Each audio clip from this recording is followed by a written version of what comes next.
K&A Custom Crafts on Facebook. All right. Good afternoon or good evening, wherever you are. I hope you guys are having an excellent day here. It is raining here in the Pacific Northwest, and welcome back to the Sports Compound. It's been a while. We missed the Pro Bowl. We missed the NFL Super Bowl and so forth. So I do apologize for that, but we're starting to kick off high gear. I got my good buddy here, Crispy Bacon. Here, Crispy Bacon, how are you doing today? I'm doing good. How's everyone doing? I am doing very well. Doing very well. And we already got a comment there saying that reports say that the Freeman to the Blue Jays. So we'll get into that a little bit. But for right now, I think NFL is kind of rocking the storylines as of this week. I'm going to say that the playoffs, of course, for the NFL season was probably one of the best playoffs that there ever was for the NFL playoffs in my era, at least, or for how old I am and so forth. What about you, Crispy Bacon? Yeah, I mean, it was. They were really good playoffs. First round, it was okay. Second, third and all of that, I thought they were better. And even the Super Bowl seemed like it was a good matchup. And so I'm happy of what happened last year. And, it was a good thing they improved the playoffs.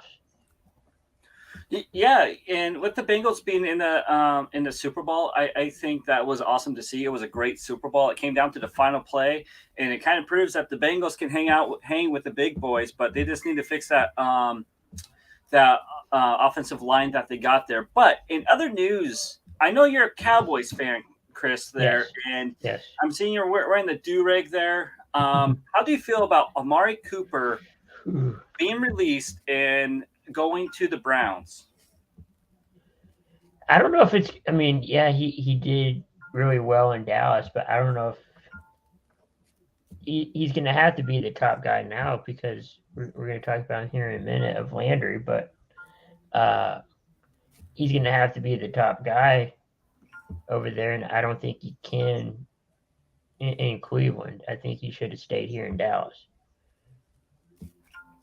You think so? Even with his cap space, because the Dallas was hurting in the cap room, and releasing Amari Cooper actually was the only thing that they can do to help with that cap space. So you still think that was a bad decision to let Amari Cooper go?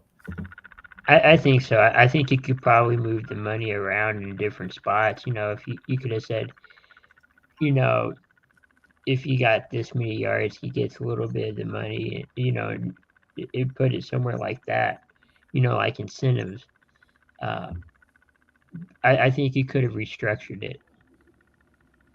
Yeah, he could have done that, definitely. But so now Amari Cooper is with the Cleveland Browns, and today, probably about 9:34 on Pacific time, that Jarvis Landry was released from the Browns. I was kind of taken back from that because I thought they were trying to get a 1-2 punch for the wide receiver corps down in Cleveland for Mayfield there. But how do you feel about that with him going to the Browns and then Landry leaving or being released, I should say?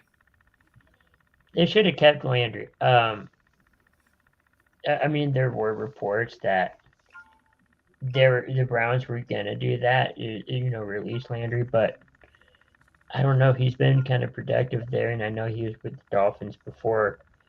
It's going to be interesting where he does land up now, but I don't know. It's going to be interesting what Cleveland's going to look like.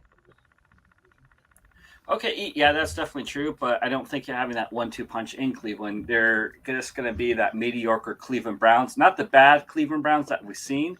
Amari Cooper in my opinion, is a step up than Landry is, but it'd be nice if they were able to cap laundry with that as well. But one of the bigger news in the NFL came yesterday, Chris, and you and I went back and forth on this ever since it was We announced did. that Tom Brady is going to retire. I was like, no, he's not. He's not retiring. He's not retiring.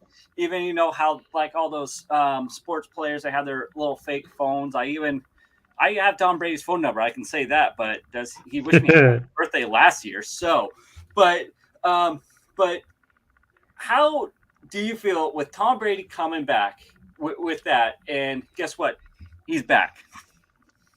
He is back, and I mean, it just made Tampa Bay stronger because now they have their quarterback back.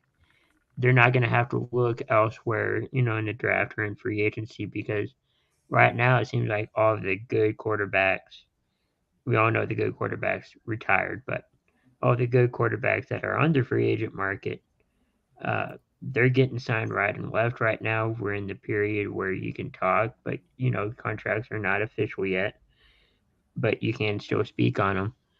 And they're getting picked up right and left, so there's not too many of those high end players to sign. And I think Brady's just like, I want to come back and play. Yeah, he even said that he's not ready to sit in the stands and watch. He needs to be on the field. But so the Bucks, like before Tom Brady signed, I'm a diehard Panther fan, and I said the NFC South was wide open with Tom Brady, got Godwin being gone from the Bucks. The NFC South was wide open, and now that door kind of shut a little bit as of yesterday with Tom Brady coming back. In your opinion, who is going to win as of right now? Who's the main team or the main dominant team in the NFC South? Because I'm going to say Tampa Bay as of right now. Yeah, you have to put Tampa Bay in there right now. I don't know if there's a close second, third, team in there, but I know number one's most likely going to be Brady. Now, if he wasn't signed, you might put the Falcons only because they have that veteran quarterback in there. If Brady wasn't signed. Yeah, and also now there's an NFC South race as of right now between the Panthers and the Saints on trying to get Watson. Who do you think will land Watson? Because I already got mine picked. I'm thinking New Orleans, and I know you're going to think Carolina, but I'm thinking New Orleans. Why New Orleans? I felt like New Orleans has been like it seems like the last few years a place of resurgence. You had Winston go over there, you had Bridgewater go over there, and they did pretty well. They kind of found a new spark in their career, and but that was with Sean Payton and Drew Brees, over there. So I don't know if that's going to work out right now, but that's how I see it. All right, I'm just going to get on some of these comments really quick before what I'm going to say. John Alcorn says, "What up, y'all? We're a great show." Then Frank is saying if he signed retirement papers, then I would think he's a free agent, probably in regards of Brady. But I think the Panthers are in the lead with that because from what I know is they're going to give up a lot of draft stock for him. I know I've heard around like three first round picks in consecutive years for the Panthers. But the main thing that is striking me that McCaffrey is not on the table with that trade with there. So that could lead probably him wanting to go to the Panthers because you kind of got a team already set up. You just got Beasley with the Panthers. You got Anderson. You got Brown out there as well. And McCaffrey, if he can stay on the field, that's the thing with that. Christy Wilson, how are you? And where do you think Troy Anderson going? Who is Troy Anderson? Do you know who Troy Anderson is? No, I've probably heard of him, but at the moment, no. I have not heard of him. So, Katie Gleason, if you can tell me who Troy Anderson is, that would be great. But with that being said, let's kind of move along on to the MLB right here.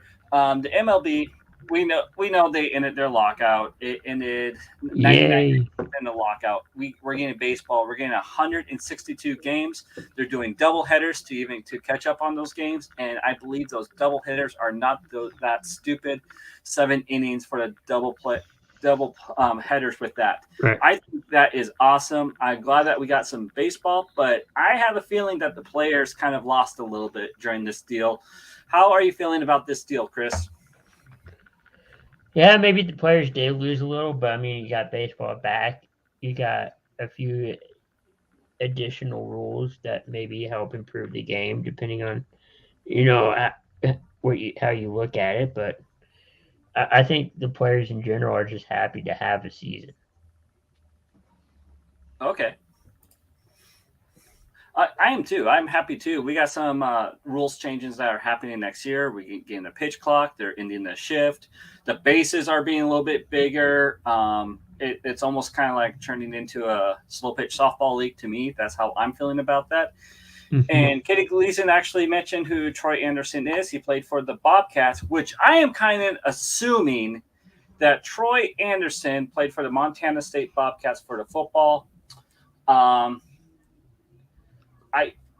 He's Probably. been scouted. He did play with Carson. He's been scouted for the NFL scouts. And another Montana player that was scouted with the NFL scouts was Jason Ferris, who was on the practice squad of the Panthers, which is awesome.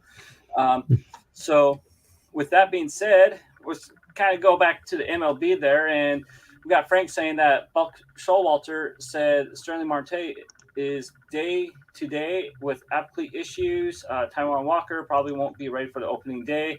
He had knee surgery in January. I don't want to talk about Walker because I wish he was still a Mariner. That's where I'm at with that one. With that, but other news, there was a big trade that kind of happened today. It was the Braves actually got Matt Olson from the Oakland Athletics, which would end Freddie Freeman's era in Atlanta. Do you think Olson can replace Freeman? At this point, I don't know. Maybe, but at the moment, I don't see it. It's going to take a while. It's going to take some, getting used to with the team and all that. So, I don't think so at the moment. No. Okay. I mean, it's a liable option to have at the first base, but I don't think that he is going to replicate what Freeman did for the Braves. And you mentioned something in a group chat, which, I'm just going to let the audience know I wasn't following baseball at all today due to the fact that I was actually watching the new Spider-Man. So I was kind of I was a little busy instead of looking up news. But you said that the Mariners are nearing a deal to acquire Winker from the Reds. Right. So he finished with 24 home runs, 71 RBIs, and 235 total bases. I don't know how much you know about the Mariners roster. I really think they don't need an outfielder. They needed an infielder, to be honest with you. Speaking of the Mariners with that, do you think the Mariners can make it to the playoffs this year? They came close last year, so I'm going to say yes. I like that, what you said right there. The last 2 years, they have actually came close to being at least a game or two out of actually reaching the playoffs. But I think it will happen. Hopefully in my lifetime, because the Mariners, of all major sports, they're actually the only team that has not made it, are the longest playoff drought in all major sports. Really? What do you think of that? Wow, that's crazy. They definitely need to win one. They do. They haven't been to a playoff since 2001. Mm-hmm. With that being said, Felix Hernandez, Ichiro Suzuki, and Kyle Seager have never won a playoff game. Huh. Felix Hernandez and Kyle Seager never been to the playoffs before. Wow. And we got Katie Gleason's being a downer Debbie over here, saying that no, they won't make it. I'm going to say yes, they will make it. It'll be by the skin of their teeth. I'm not saying that they're going to the World Series or anything. They're not going to win the West. Baby steps. Baby steps. Baby steps, right? Because believe it or not, I think it's going to be Houston and the Rangers, then the Mariners. That's how I think it's going to happen in that division. What do you think is going to happen in the AL West? I think it's between Houston and Texas, but you also got to remember now, it's the top two teams in each division that makes it. You just got to be one or two. Well, yeah, that's true. That is definitely true. And they got rid of the wild card. Is that correct? Mm-hmm. So, but I mean, Rangers, they got rid of the play-in. They got rid of the play-in game. Yeah, which I loved. I enjoyed that a lot, and I enjoyed the 163 games as well. Because that's over now. Yeah, it's over now. My dreams are shattered and everything else. But you picked up Marcus Semien, and also Corey Seager is also you guys picked up in free agency before the lockout. So and you guys also got Calhoun as well. I mean, I think you guys are. I think the Rangers are set up to win it, or at least do something. I think we're set up for a playoff run, or not a run, but at least make it to the playoffs. Yeah, and we got Gordon Fiedler over there saying they need to play well in order to get a new stadium, bring back the kingdom. I agree. Let's bring back the kingdom. Let's turn back the clock. Let's go back to 1995 when the Mariners actually almost went to the World Series with Ken Griffey Jr. and Edgar Martinez right there. That's where I think.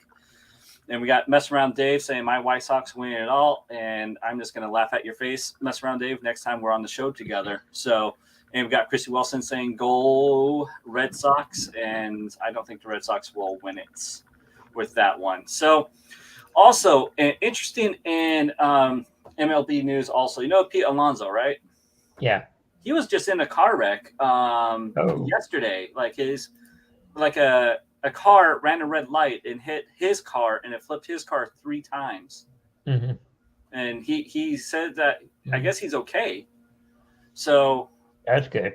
Yeah. Speaking of Alonso, we know all about the Mets. Where do you think the Mets are going to end up this year? Ooh. I don't know. That's a good question. I don't think they'll make the playoffs, though. You don't? I don't know. I mean, it's early, but... Yeah, well, they got DeGrom and Max Scherzer as their 1-2 starters. Pete Alonso. Mm-hmm. You got Francisco Lindor.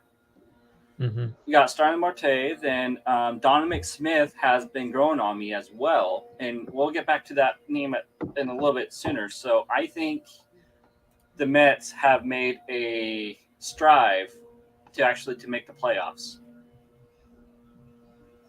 Yeah, maybe they will.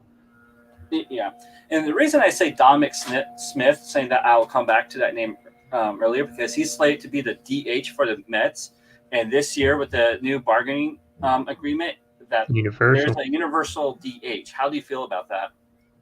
Hey, I think, like they said, fair game. I think so. Everybody gets to play on the same playing field, so to speak, and yeah, you're gonna lose that. I don't know, nostalgia or something, where only the American League gets that, but I think it's equal play. I am honestly going to miss the pitchers hitting one, especially Bartolo Colon. When he hit that home run, it was the slowest home run trot I have ever seen. And also, Felix Hernandez was a hitter. Randy Johnson was a hitter. Madison Bumgarner, he was a hitter. I mean, I'm going to miss it.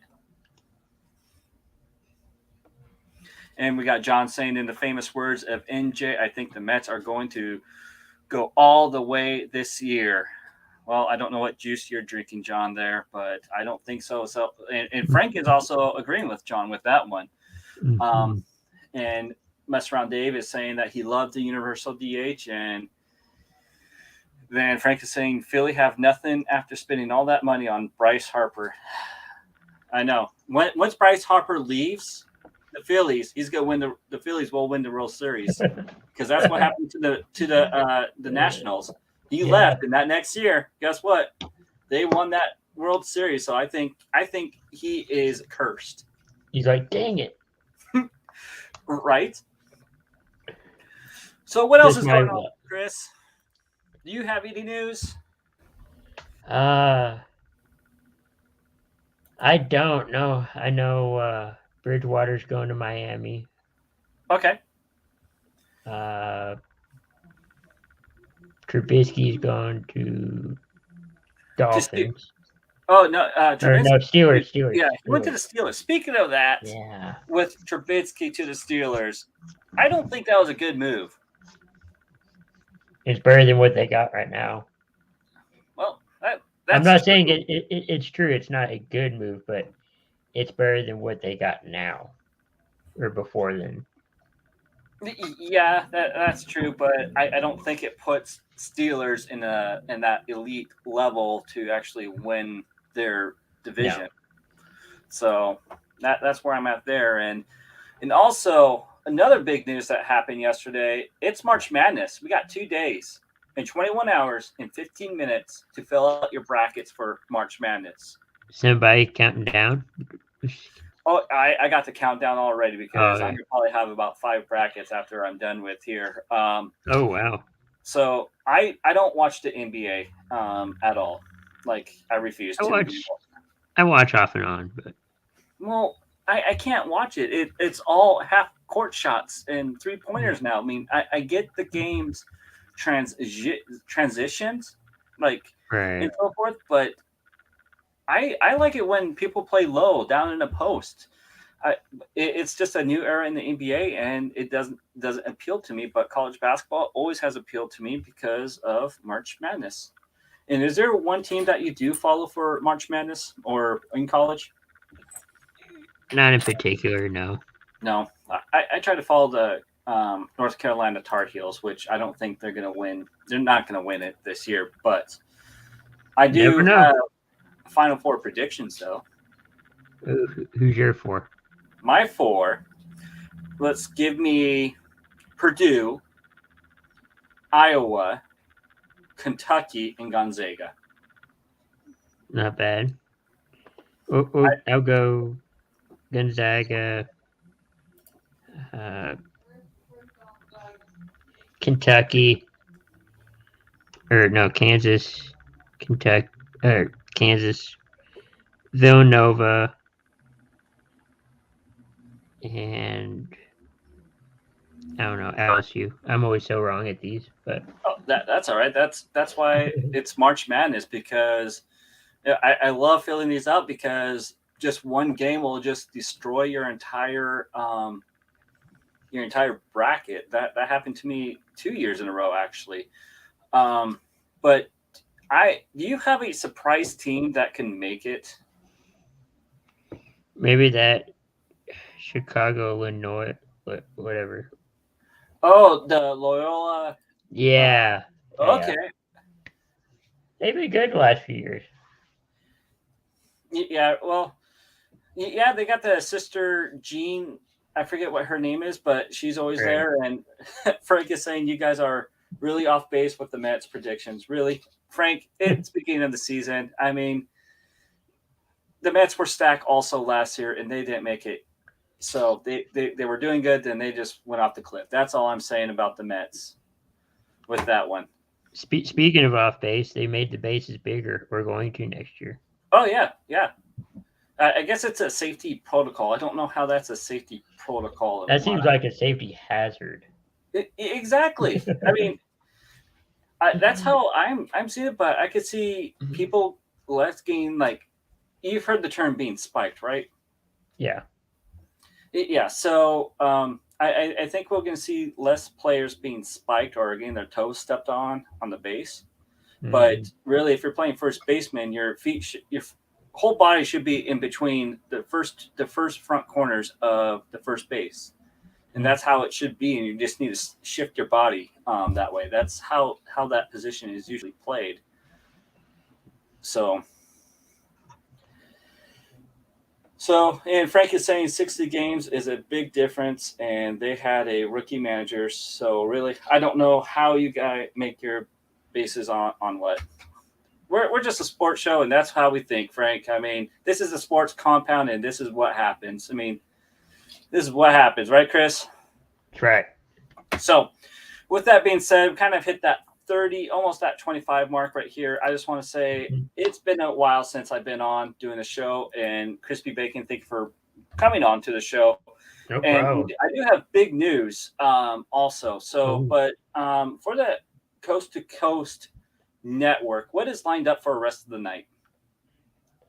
Coming up, we have the Red Tape Files with Mess Around Dave and Ace.